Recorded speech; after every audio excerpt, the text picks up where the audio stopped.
নমস্কার, আমি উমানন্দ শাস্ত্রী। আপনাদের সঙ্গে তো আছি, আগামী দিনেও থাকবো। এটাই আমার রুটি-রুজি, এটাই আমার জীবিকা। আর তো এই বয়সে আর তো কোনো চাকরি পাবো না। আপনাদের ভালো-মন্দ নিয়েই আমাকে চলতে হবে এবং আমার এই সাবজেক্টে নিয়েই আমাকে এগিয়ে যেতে হবে। সাবজেক্টকে আমি প্রচণ্ড ভালোবাসি, প্রচণ্ডভাবে। আমি দেখবেন আমার সমস্ত সোশ্যাল দুনিয়ায় দেওয়া আছে জ্যোতিষ, তন্ত্র, পুরোহিতাচার্য। কিন্তু কোথাও আমি কোনো সময় আমার এতদিনকার ফেসবুক বা ইউটিউব লাইভ কোথাও আমার দেওয়া নেই যে আমি সাধক। আমি সাধক না। বা সাধকটাকে যারা শুধুমাত্র সাধক লিখছেন তাদের মধ্যেও আমি একটু সুপ্রভাব লক্ষ্য রাখতে পারি যদি তাদের জীবনযাত্রার মানটা অন্যরকম হয়। আমি সাধনাটাকে ঠিক একটু অন্য চোখে দেখি বা সেটা আপনাদের অনেকের সঙ্গে মতের বিরোধ হতেও পারে, বা যারা আধুনিক মেন্টালিটির মানুষ বা যারা শিক্ষামূলক চিন্তাভাবনার মানুষ তারা হয়তো আমার সঙ্গে এক হবে। সাধক বা সাধনা আমরা প্রত্যেকেই করি, প্রতিটি ব্যক্তিই আমাদেরকে আমরা সাধক তার সাবজেক্টে। আমি এই যে বক্তব্যগুলো দিচ্ছি, তাহলে এই বক্তব্যে নিয়ে আমাকে আগে কিছু না কিছু অল্প বিস্তর পড়াশোনা করতে হয়েছে। বিশেষ কিছু পড়াশোনা হয়তো করতে পারিনি বা সময় দিতে পারিনি। অল্প বিস্তর পড়াশোনা করেছি, এটাই আমার সাধনা। যে নাচ করে, আমার অনেক বোন আছে বা এক বোন আছে নাচ করে, সেটাই তার সাধনা। আমার যে ভাই ক্যামেরা করে, তার ক্যামেরায় ছবিটা, দাদার ছবিকে, দাদার ভিডিওগ্রাফিকে, দাদার ছবিটাকে আরও কিভাবে সুন্দর করে তোলা যায়, সাউন্ড সিস্টেম কোথায় কি গন্ডগোল হচ্ছে সুন্দর করে তোলা যায়, তার মাথার মধ্যে যে ঘুরছে, এটাই তার সাধনা। যে ব্যক্তি ক্রিয়েটিভ মানে অভিনয় জগতে আছে, অভিনয়কে আরও কি করে সুন্দর করে তুলবে, সেটাই তার সাধনা। যে ব্যক্তি ছবি আঁকে, ছবিকে আরও কি করে সুন্দর করে তুলবে, সেটাই তার সাধনা।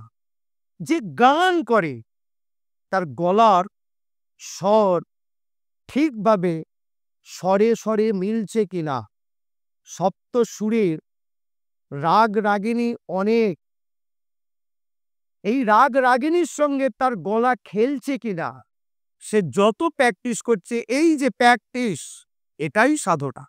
আমি এইভাবেই সাধককে বিশ্লেষণ করি। তবে আমি কোনো সাধক নই বা সাধক হবার মতো যোগ্যতা বা ক্ষমতা কোনোটাই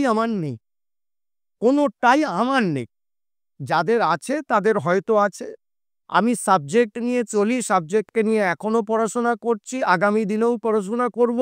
আপনাদেরকে কিছু বলি, আপনাদেরকে কোনো আমার সাবজেক্ট অনুসারে কথাবার্তা বলি, সেই থেকে কিছু রোজগার করে আমার সংসার নির্বাহ করি, আমি জীবিকা নির্বাহ করি, আমার সংসার প্রতিপালিত করি। আমি এই ধরনের কথাবার্তা বলি, এই ধরনের যে আমি কথাবার্তা বলছি আপনাদের সঙ্গে এতক্ষণ ধরে, আপনারা কি ভাবলেন শুধু এই ভিডিওটা আমি গল্প করলাম? না, যে গ্রহটাকে নিয়ে আমার জ্যোতিষ বন্ধুরা আপনাদেরকে সকলকে বেশি ভয় দেখাতে সাহস পায়, গ্রহটার নাম কি বলুন তো? রাহু।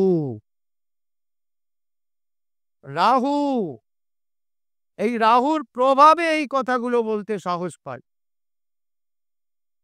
রাহু এটা বলাচ্ছে, সব সময় রাহুকে খারাপ বলে, এই ছায়া গ্রহ। রাহু অরিজিনালি গ্রহ নয়, একটি শ্যাডো প্ল্যানেট বলাটাও ভুল। অনেকে আবার অনেক কিছু বলে ফেলবে যারা পিওর জ্যোতিষে থাকে। রাহু গ্রহ না, শ্যাডো, একটা অন্ধকার। এই যে সব সময় কুপ্রভাব দেয়, সব সময় নেগেটিভ করে দেয়, সব সময় বাজে পথে ঠেলে দেয়, এটা ভুল চিন্তা ভাবনা। এই ধরনের যে আমি কথাবার্তা বলছি, একদম বাস্তবতার সঙ্গে, একদম অন্য কিছুকে আমি প্রাধান্য যে দিই না, বাস্তব ছাড়া অন্য কিছুকে যে মানি না, রাহুর প্রভাব আছে তবেই এই কথা বলছি। অতএব আপনাদের জন্য বললাম এটা, যে ব্যক্তি দেখবেন এরম স্পষ্টবাদিতা, বাস্তবতার মুখী জীবনযাপন করছে, বাস্তব কথা বলে, চোরকে চোর বলে, শিক্ষককে শিক্ষকই বলে, কোন শিক্ষিত ব্যক্তি দেখলে তার পায়ে হাত দিয়ে প্রণাম করে, কিন্তু কোন রকম চিটিংবাজকে দেখলে পাশে বসতেও দেয় না বা নিজেও গিয়ে বসে না। রাহুর প্রভাব, রাহুর প্রভাব, বাস্তববাদিতা। আপনারা রাহুকে নেগেটিভ দেখবেন না। যার যার জীবনে এইগুলো আছে তারা রাহুকে নিয়ে নেগেটিভ ভাববেন না। যদি আমার এই কথার সঙ্গে আপনাদের কথায় বা আপনাদের যে কজনের জীবনযাত্রায় মিল খুঁজে পাচ্ছেন আমার ভাষ্যের সঙ্গে, আমার কথার সঙ্গে, আপনারা আমাকে মেসেজ করুন দেখি মিল খুঁজে পাচ্ছেন কিনা। আপনাদের জন্মছক, আপনার জ্যোতিষকে দেখান, রাহু সঠিক কানেকশনে বসে আছে। হতেই হবে, হতেই হবে, তবেই জ্যোতিষ। জ্যোতিষের ভাষা কথা বলে, জ্যোতিষের ভাষা কথা বলবেই, জ্যোতিষের প্রতিটি অক্ষর মিলবে। আমি সেই জায়গায় পৌঁছাতে পারি না, আমি সেই ধরনের ভাস দিতে পারি না, সেটা আমার ফল্ট, সাবজেক্টের ফল্ট না, আমার ফল্ট। আমার যোগ্যতা সেই জায়গায় নেই। আমার থেকে অনেক জ্ঞানী হয়তো আছেন যারা particular date to date, time to time মিলিয়ে কথা বলতে পারে। আমি জানি এরকম। অতএব জ্যোতিষ কথা বলে। তাই রাহুর এই ধরনের প্রভাব থেকে কোনো রকম ভাবে আপনারা নেগেটিভনেস আনবেন না মনে।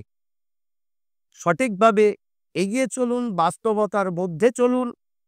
আপনার জীবনে দেখবেন বাস্তবতাই আপনাকে একদিন সাকসেসে পৌঁছে দিয়েছে। ভালো থাকুন, আনন্দে থাকুন, সুস্থ থাকুন।